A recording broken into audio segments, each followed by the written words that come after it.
Update कर रहे हैं फैसलाबाद से फास्ट न्यूज के ब्यूरो चीफ इमरान बादशाह की तफसीलात के मुताबिक SSP patrolling police Faisalabad region Chaudhry Farooq Ahmed Hindal की जेर कमान पेट्रोलिंग पुलिस जामरा फैसलाबाद के खालिद अहमद खान एसआई और मोहम्मद यासीन एसआई ने अपनी टीम के हमरा दौरान गश्त और नाकाबंदी के दौरान मुलजिम से क्लाशनकोव 5 मैगजीन और 131 गोलियां बरामद करके मुकदमा दर्ज कर दिया।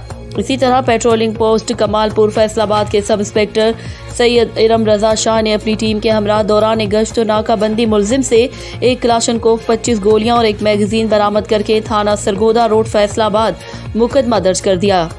गिरफ्तार मुलजिमान से तफ्तीश का अमल जारी। इस मौके पर SSP patrolling post police Faisalabad region Chaudhry Farooq Ahmed Hindal ने फैसलाबाद की पेट्रोलिंग टीम्स को सराहते हुए इस अज़्म का इजहार किया कि हाईवेज को जराइम पेशा अनासिर से पाक कर देंगे। पेट्रोलिंग पुलिस फैसलाबाद की कारकर्दगी को मजीद बेहतर बनाने के लिए मॉनिटरिंग का अमल जारी है। बेहतरीन कारकर्दगी न दिखाने वाली पोस्ट इंचार्ज को तलब कर लिया गया है, जबकि मज़कूरा जाफिशानी से कार्रवाइयां करने वाली टीम्स को इनामात भी दिए जाएंगे। Report fast news bureau chief Faisalabad.